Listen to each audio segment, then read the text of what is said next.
Welcome in, Aquarius, to your end of May reading.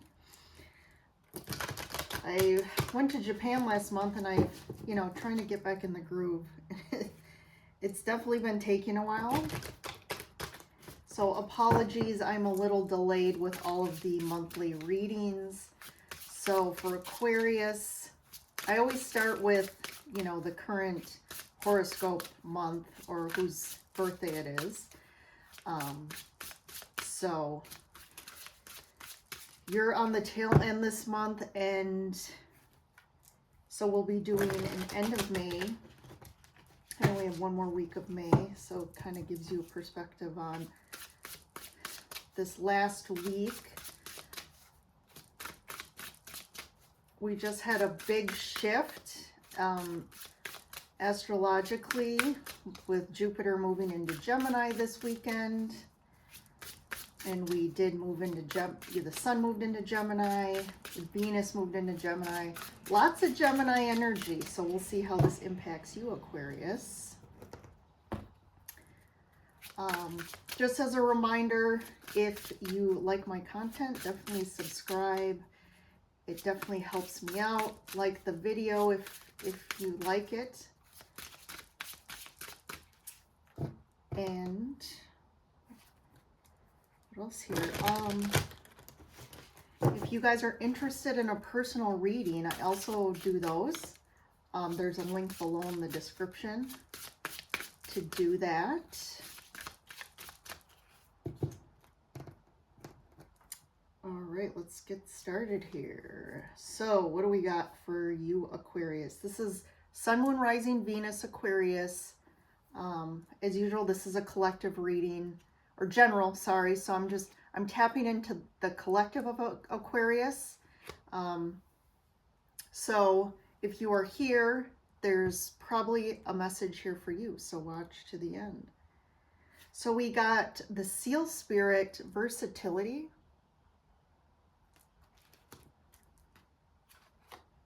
Raven, loyalty. And Deer, gentleness. I'm going to actually grab one more because I felt it. Ladybug, balance. So one of the first things I kind of picked up on with this loyalty card, I am kind of getting that you're loyal to almost a detriment, Aquarius, for those of you that resonates with. There's a message around that. I feel like you would say your loyalty is definitely one of your strong points, which I agree, but in some aspects you tend to be loyal to a detriment to yourself. And also, that loyalty is so strong that I think you hold on longer than you should. And it's like you prevent yourself from expanding and living your best life because you feel like you don't want to hurt other people. But there's something here about like the versatility of the seal. I feel like this gentleness and flexibility I'm hearing too. There's this gentleness about, you don't have to just cut people off, or I think you need to be gentle with yourself as well right now. I think there's some situations that require you to be versatile and flexible right now. And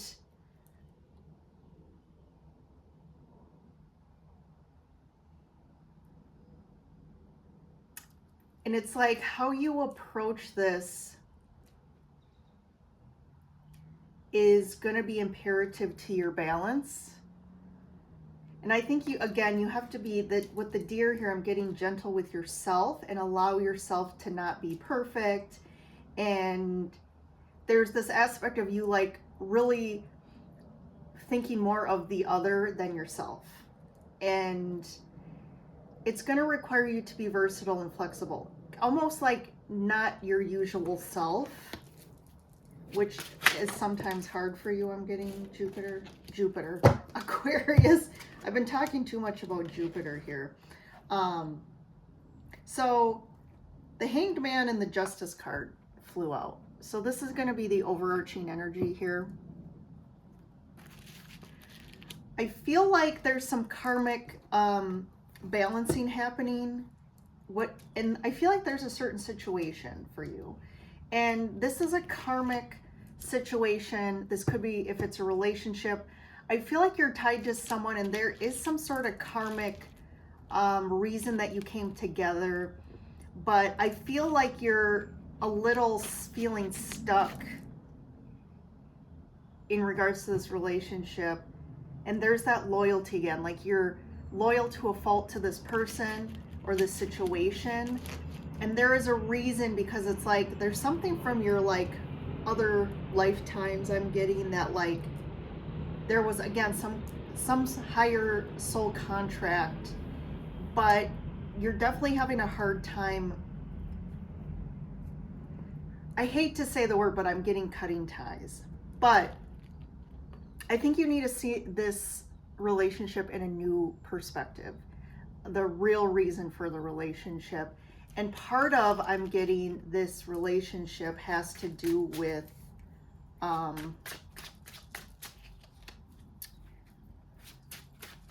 like you guys being able to move forward. I feel like this tie with each other does cause some imbalance for both of you, and it's like you're just so stuck on this loyalty that you're having a hard time again releasing the contract. But I think if you can see it from a higher perspective, it'll make it easier. I'm also hearing this is long overdue. Okay, let's pull the underneath cards here. So Two of Wands. Yeah, there's some decision about how you're moving forward. Four of Pentacles. I think there's a little bit of fear about this, your sense of security and stability in regards to this decision. And it's almost like even the Two of Wands, this card as well, this person is like in a castle. And it's like his home base, it's his security, but it kind of keeps him trapped in the walls of the castle. And when he looks out, you know, over this kind of whatever deck or patio of the castle, there's like a huge world out there with a beautiful view and vista. And he's dreaming of what's out there and what he could be doing. But there is about the world is in his hands. So you have the world, and the opportunities are endless for you if you just have the courage to make the decision to take one step out of the castle. Definitely, I feel like you've been hanging around on this because of security and safety. Page of Pentacles. Yeah, it's like Six of Wands. You're seeing new value with this new perspective, you're seeing the value in making this decision now. I think you've kind of learned your lesson here. This is like the learner's mind too, of like learning new ways of security and safety. What is something new and value? What is true safety and security? It's not in like tying yourself to this blind loyalty that in the end doesn't do much for you. But I do sense that you are, with the Six of Wands, usually this is a positive energy, and it's not that it's not, but for me in this reading, I'm picking up this martyr energy of like, I have to be the one to save the day for everybody.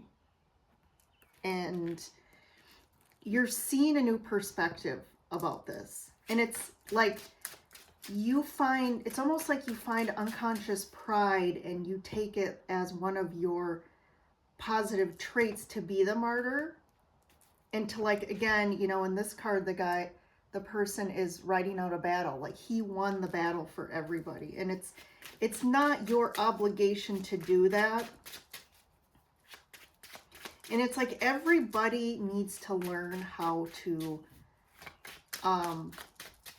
win their own battles. And that's where the true lesson happens within our consciousness and our cellular structure.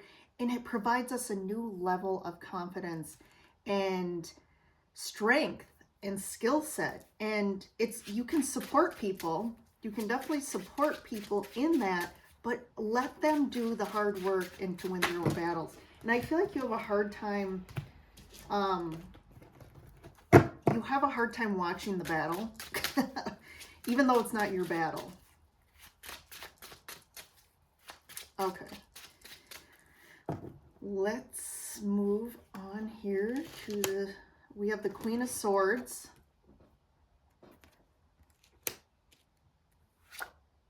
King of Cups. Nine of Swords. There's definitely, you're going through a lot of worry and anxiety about this situation. You're overthinking it. There's definitely judgment. Yep, there's a crossroads here. It's like, it's kind of do or die. Like, it's time to make a decision. I think you will. You will make a decision. You will get some clarity with the Queen of Swords. Also, Aquarius, you are an air sign. So this Queen of Swords is kind of, should be easier for you to navigate. But there is that judgment coming in. It's almost like the universe is kind of kicking you in the butt a little bit. Like, okay, you've kind of been sitting on the fence for a while. Hanged Man, the Hierophant. This is blowing up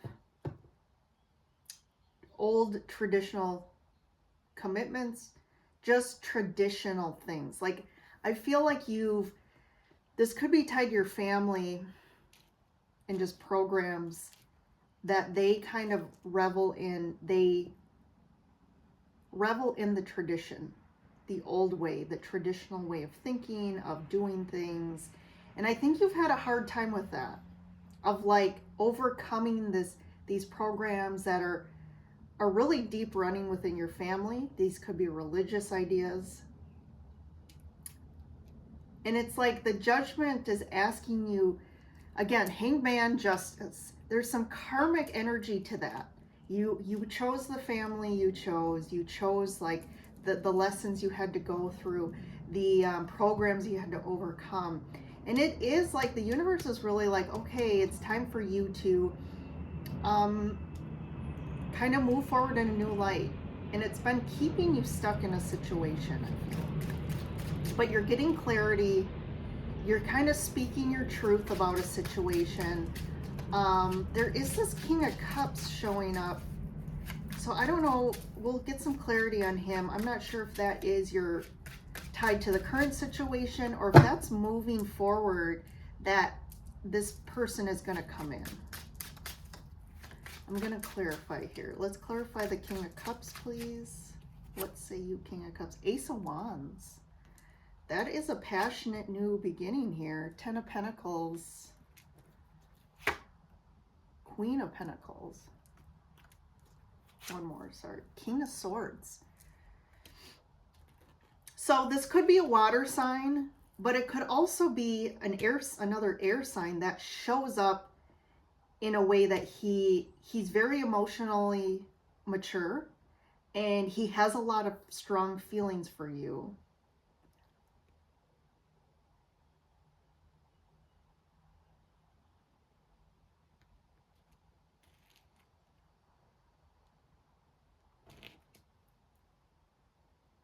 So I think this could go twofold. I do feel like there is somebody that needs to come in, and they're going to come in very quick and passionate. There's a passionate connection here. I do feel like you're an air sign, but I think this person's going to make you feel very nurtured. It's also going to really, put you in your feminine energy with the Queen of Pentacles. And there's something here. What's this Ten of Pentacles about? This could be tied to work. This could ask you to really work through. This relationship is going to ask you to work through any stuck, again, family, ancestral karma that has passed down. And it's, I think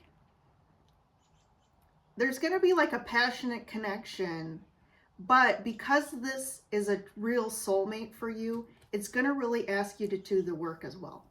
And it may bring up some anxiety of like, I don't know if this is really the right person for me, but it is, because he's going to challenge the things about you that, so this could be twofold. Again, you could meet at work.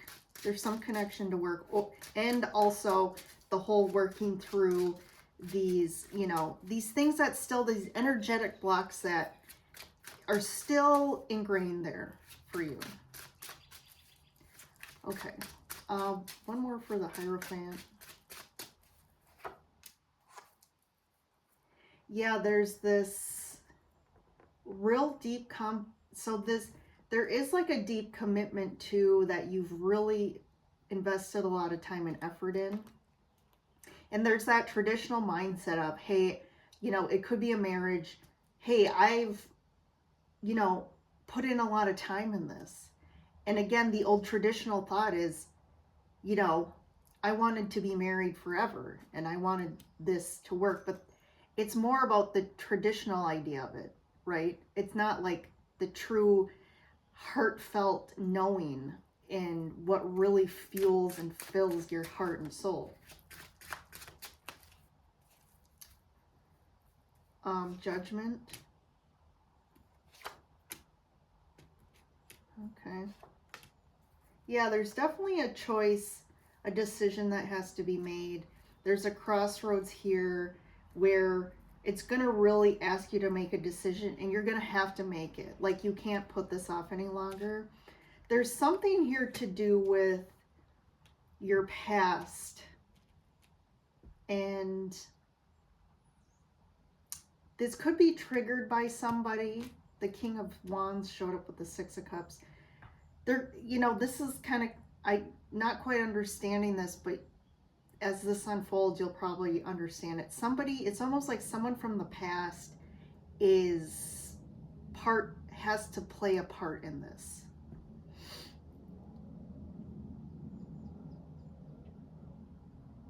Which is, again, not very vague, but there is something very specific about this King of Wands, I feel, in the Six of Cups that is creating this, like, judgment, like,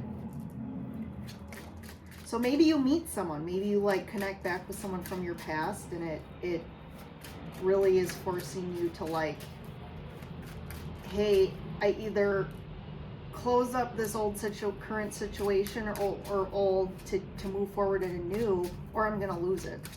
Could be something like that. All right, Aquarius, interesting. Let's head on over to the extended, and we'll kind of get more to the puzzle here. We'll kind of look at the outcome, the guidance, specific guidance for you in regards to the situation. And maybe we can talk, I always say maybe, but we're going to talk to this King of Wands. Expand on more on this King of Wands and what is going on with them. And then we'll tap on any signs that have popped up. So if you're connected with, we have Libra.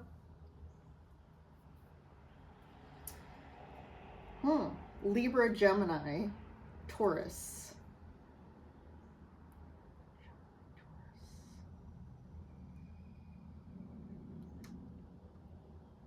We'll hit those three, Libra, Gemini, Taurus. If you're connected to any of those, we'll pull a card for those signs. So, all right, Aquarius, see you over there.